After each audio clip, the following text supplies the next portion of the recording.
शाहजहांपुर के इस छोटे से मध्यम वर्गीय परिवार की हर इकाई अपने अपने दर्द सीने में छिपाए मुक्ति की तलाश में अपने कर्तव्य का निर्वाह करती जा रही है।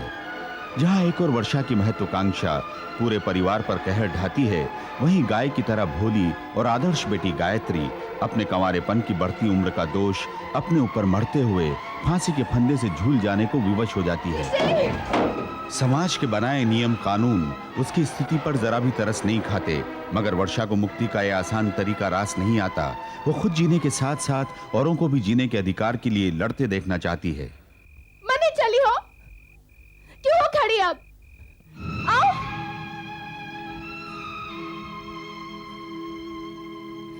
चढ़ जाओ कुर्सी पर। मैं फांसी डालती हूँ। आओ, मैं तुम्हें मारती हूँ। चढ़ जाओ।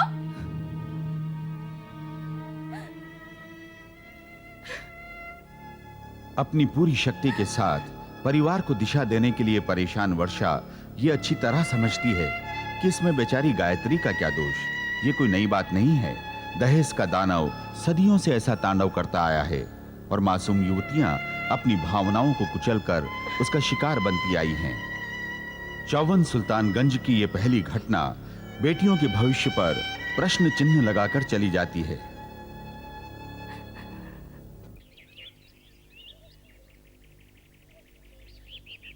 आर्थिक विपन्नता और गायत्री की शादी न हो पाने की चिंता से तनावग्रस्त शर्मा जी व्रत उपवास और ईश्वर भक्ति से हल खोजना चाहते हैं, मगर कमजोर शरीर उनका साथ नहीं दे पाता। मां साहब, ऐसे में भगवान क्या करे? ये परिस्थितियां उसने नहीं बल्कि उसके श्रद्धालुओं ने पैदा की हैं, जिसका खमियाजा अगली पीढ़ी को भुगतना पड़ता है।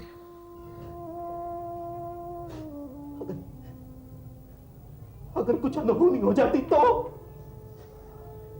चिंता करने की भी एक सीमा होती है। और क्या चिंता करने से चिंता दूर हो जाती है?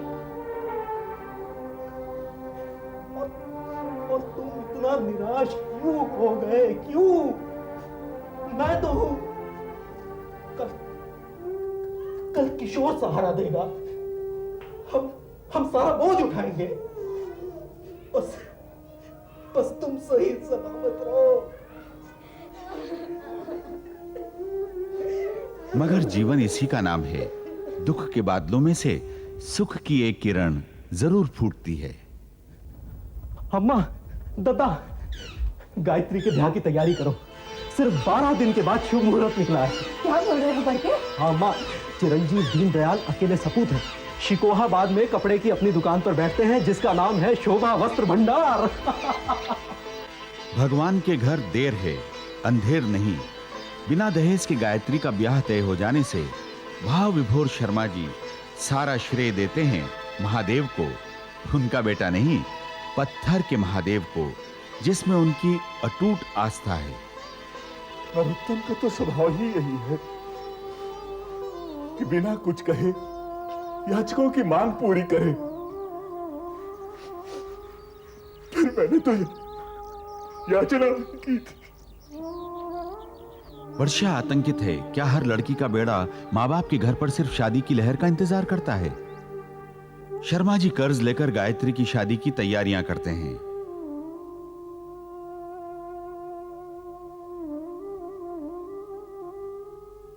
कर्ज की शर्त पर खुशियों की बारात, और यहां से शुरू होती है रूढ़िवादी परंपराओं की एक और यात्रा।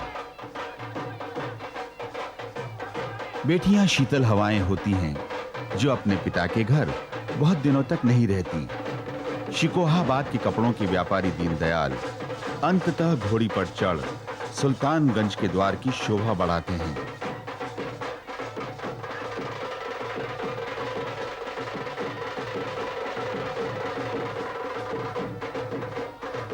पारंपरिक रीति रिवाजों के अनुसार घर में दामाद के स्वागत की तैयारियां की जाती हैं और इस तरह दीनदयाल के रूप में शर्मा परिवार की कड़ी में एक और सदस्य जुड़ जाता है।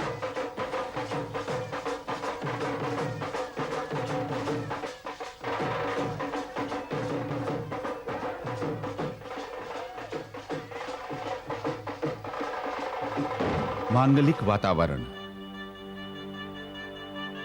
अग्निकुंड के फेरे और मंत्रोच्चारण शर्मा परिवार के दुखों को समेट लेते हैं, मगर वर्षा के सामने सवाल छोड़ जाते हैं। हे भगवान, झल्ली का नाम आ जाए तो पूरे 1 रुपए का प्रसाद चढ़ाऊंगा।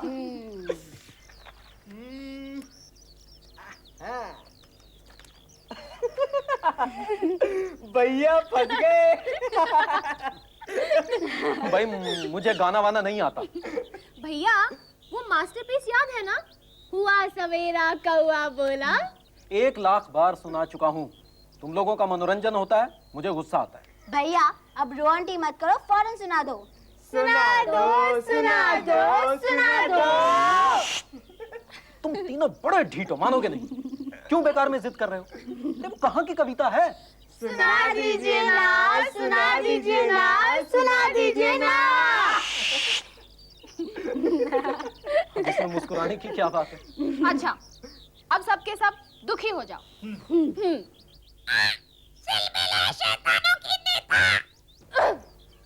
म्याऊ, भूखी तोता खाओ। सिलबिल, एक थप्पड़ लगा दूंगी। पहले अपने इस लाडले को थप्पड़ लगाओ। उसने मेरे ऊपर कटाक्ष क्यों किया? सब चुप, बैठो बैठो। सुनो। हुआ सवेरा कौआ बोला, गंगा चला नहाने भोला। बाएं बाएं करती है गैया, जल्दी दूध दुहा दे मैया। लिए हाथ में बड़ी मथानी, मट्ठा खड़ी बिलोती नानी। हो गई तसल्ली? और है भैया, रामू शामू शाला जाते, गुरुजी पाला गन पाते। रामू शामू सेवा करते, मेवा खाते। हा हा हा हा हा, है ना भैया? भैया को इस कविता के लिए नोबेल प्राइज मिलेगा। हम तीनों भैया के कविता के इतने बड़े प्रशंसक हैं। इस खुशी में भैया हम सबको सवेरे दूध जलेबी खिलाएंगे। जरूर। फिर सीधा स्टेशन चला जाऊंगा। स्टेशन? हाँ, मेरा तबादला हो गया है, पीलीभीत। अभी गायत्री की विदाई की प्रसन्नता की खुमारी टूटी भी नहीं थी कि तबादले की खबर परिवार पर गाज बनकर गिर पड़ती है। एक पल के लिए ईश्वर पर से शर्मा जी की आस्था डिग जाती है। अभी कितनी परीक्षा लोगे मुझसे? हम सहते जा रहे हैं, तुम सताते जा रहे हो। ये तुम्हारा न्याय है? मगर होनी को कौन टाल सका है। महादेव को शाहजहांपुर छोड़कर जाना पड़ता है। सिलबेल, अरे ओ सिलबेल, वो तो गई है मिस कट्टार की सेवा में। सुबह से ये अभी लौटी नहीं क्या? इतवार को दिन भर रिहर्सल होती है। नाटक हो रहा है कि ताजमहल बन रहा है? क्लासिकल नाटक है, कोई हंसी टट्टा नहीं। जिद्दी वर्षा का नाटक में काम करना और दिव्या के साथ उसका मिलना जुलना शर्मा जी और फूलवती मौसी को गले में फंसी हड्डी की तरह चुभता है। जैसे हनुमान जी के मन पर श्री राम लिखा था, वैसे ही इसके मन पर लिखा है श्री सिलबिल। मैं दुखी हूँ, मैं अकेली हूँ, वर्षा को मेरे पास भेज दो। सपनों की राजकुमारी दिव्या के प्रेम के आकर्षण में बंधी वर्षा उसकी एक पुकार पर दुनिया के सारे बंधन तोड़कर उससे मिलने के लिए तड़प उठती है। मैं दुखी हूँ, मैं अकेली हूँ, वर्षा को मेरे पास भेज दो, वर्षा मेरे पास भेज दो, वर्षा मेरे पास भेज दो। और दिव्या के आगोश में समाकर उसके प्यार की गर्मी को सोख लेती है। उसके लिए जीवन में सुंदरता पाने की कुंजी बन जाती है और वर्षा महत्वाकांक्षा के आकाश में नाट्य कला के पंख लगाकर उड़ती ही चली जाती है।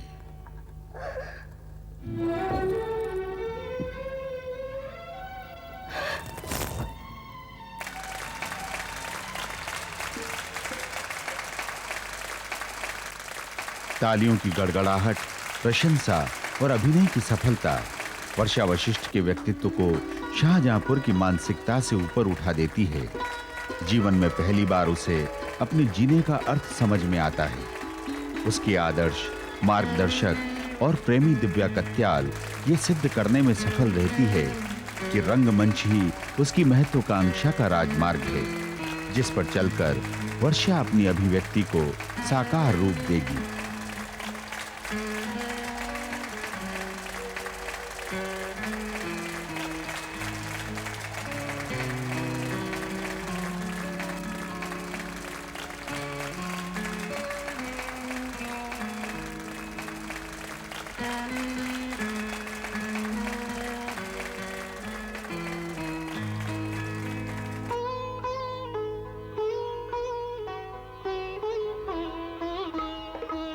नाटक की सफलता की खुशी में चूर वर्षा और दिव्या उन्मुक्त सैलाब की तरह एक दूसरे की बाहों में समा जाती हैं।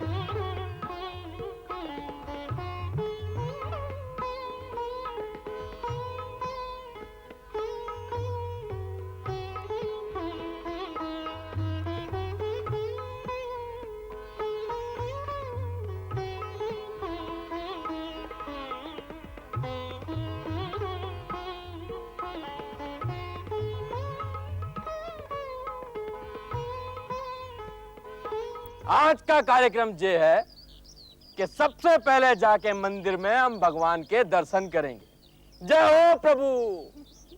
और उसके बाद भगवान का प्रसाद ग्रहण करेंगे।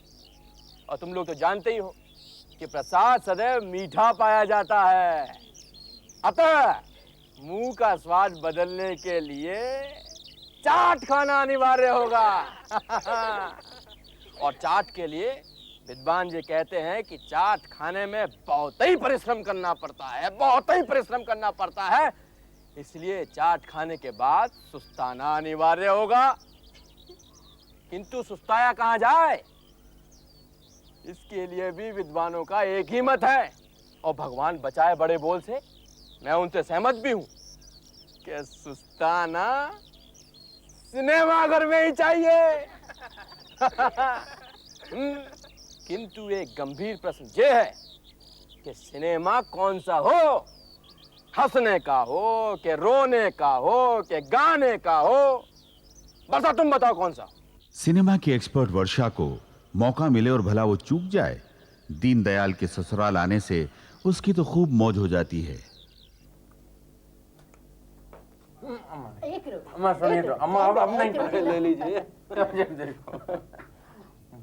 अरे भैया पीलीभीत में कैसा चल रहा? बस नौकरी चल रही है, तो साहब गड़बड़ है। अरे छुट्टी नहीं दे रहा था। मैंने कहा सर बहनोई से मिलने जाना है, ब्याह के बाद पहली बार घर आ रहे हैं, आप मेरी जगह होते तो क्या करते? निर्दयी हंसकर कहता है मेरी तो कोई बहन ही नहीं है। हंसी मजाक और मौज मस्ती का ये माहौल घर के छोटे से लेकर बड़े तक सभी को एक कड़ी में पिरोए रखता है। जीजाजी, अरे बात ये हुई ना बात। अपने पति से खुश और ससुराल से संतुष्ट गायत्री अपने पुराने घावों को बिल्कुल भूल चुकी है। अब हमें आज्ञा दे तो सुबह हम चलें। भगवान बचाए बड़े बोल से इनका चेकअप करवाना है। वो यहाँ होएगा लल्ला, महादेव ले जाएगा डॉक्टर के पास। ये लो, अरे महादेव भैया को वैसे ही बड़ी मुश्किल से 2 दिन की छुट्टी मिली है। अरे इनके पास कहाँ टाइम होगा अस्पताल का चक्कर काटने को। पर बेटा पहली जज की मैके में होती है, यही कुल की रीत है। नाटक में काम करने के अलावा साड़ियों की दुकान के लिए वर्षा का मॉडलिंग जैसा काम करना शर्मा जी के क्रोध का कारण बनता है। सिलबिल, तुम्हारा पोस्टर क्यों लगा दुकान में? पब्लिसिटी के लिए। मेहनताने के रूप में उन्होंने मुझे 1000 रुपए की साड़ी दी है, देखो। मैं तुमसे कितनी बार कहूं कि हमें नक्कू नहीं बनना है। तुम्हें कुछ नहीं पता दादा। मॉडलिंग में ग्लैमर, नाम, पैसा सब कुछ होता है। सोसाइटी में इज्जत मिलती है, उद्घाटन में उसे रिबन कटवाया जाता है, मैगजीन में इंटरव्यू छपता है दादा। शाहजहांपुर में किसी ना किसी को तो शुरुआत करनी होगी। हमारे घर में शुरुआत कोई नहीं करेगा सिलबिल। इसमें कौन सी बुराई है दादा? अब तुम्हें ये भी बताना पड़ेगा, हमारी बिरादरी में 7 घुंघटों में छिपी लड़की मांगते हैं, फ्लैश बल्बों में चमकती मॉडल नहीं। There is something rotten in the city of Denmark. अच्छा, तो तुम अब जवाब भी देने लगी हो। शर्मा जी के संकेत को समझकर वर्षा दुकान के शोरूम में लगे अपने पोस्टर को हटवा देती है, मगर उसे अपने पिता की संकीर्ण सोच पर अफसोस होता है।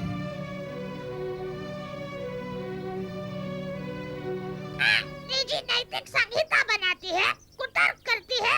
अरे मैंने अपने समय के दिग्गज विद्वानों से शास्त्रार्थ किया है। वर्षा को सुधारने के लिए प्रयासरत अनुष्टुप उसकी हरकतों पर डांटता फटकारता रहता है। बित्ते भर की छोकरी मुझे शास्त्रार्थ का आधार सिखाती है। मैं देख रहा हूँ आकाश के पटल पर इस निजी नैतिक संहिता रचने वाली के कारण घर में कैसा भूचाल आने वाला है। मैं कॉलेज से बहुत थकी हुई आई हूँ, इस समय मेरा भेजा मत चाटो। भेजा चाटना तो बहुत दूर की बात है, मैं तुम्हारा मुंह भी नहीं देखना चाहता। तो तुम्हें इसके लिए कौन विवश कर रहा है? इस घर के लिए मेरा कर्तव्य। जान सकती हूँ क्या है तुम्हारा कर्तव्य? तुम्हारी भर्त्सना करना, तुमको दंड देना और रास्ते पर लाना। अपने इस लक्ष्य की प्राप्ति कैसे करोगे? मैं तुम्हारा घर में रहना दूभर कर दूंगा। वो तो तुमने अभी भी कर रखा है। और सचमुच वर्षा का जीना दूभर हो जाता है, क्योंकि दिव्या शाहजहांपुर छोड़कर लखनऊ जाने का प्लान बना लेती है। वर्षा के मना करने पर भी जब वो जाने का विचार नहीं त्याग पाती, तो वर्षा के सामने आत्महत्या के अलावा कोई विकल्प नहीं बचता। मगर उसके पहले एक चिट्ठी लिखकर अपने मरने का कारण स्पष्ट करती है। मैं छुटकारे की सांस ले रही हूँ कि इस घर और शाहजहांपुर से मुझे मुक्ति मिल रही है।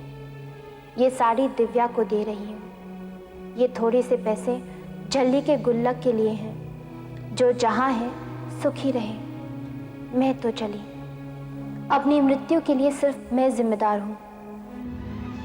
मैडम, वर्षा अस्पताल में है। वर्षा की आत्महत्या की खबर सुनकर दिव्या बौखला उठती है। उसके मन में बार बार एक ही सवाल उठता है कि आखिर वर्षा ने आत्महत्या क्यों की। दिव्या के प्रति वर्षा की चाहत उसे उसके उद्देश्य से भटकाकर अति भावनात्मकता की लहर में बहा ले जाती है। वर्षा दिव्या के बिना अपनी जिंदगी की कल्पना भी नहीं कर सकती। दिव्या से प्रेम करने के सिवा उसने कभी कुछ सोचा ही नहीं था। इसलिए बिछड़ने की कल्पना मात्र से आतंकित होकर आत्महत्या जैसा जघन्य अपराध कर बैठती है। अपने अंतर्द्वंद से जूझती दिव्या उसे देखने अस्पताल जाती है।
Doctor please. धतूरे के बीज खाने से ब्लड प्रेशर का फ्लैक्चुएशन चल रहा है, एसिडिटी भी है। जब तक कि बीपी नॉर्मल नहीं हो जाए तब तक पेशेंट के बारे में कुछ नहीं कह सकते। Is she out of danger? I can not से। डॉक्टर का जवाब दिव्या को झकझोर कर रख देता है।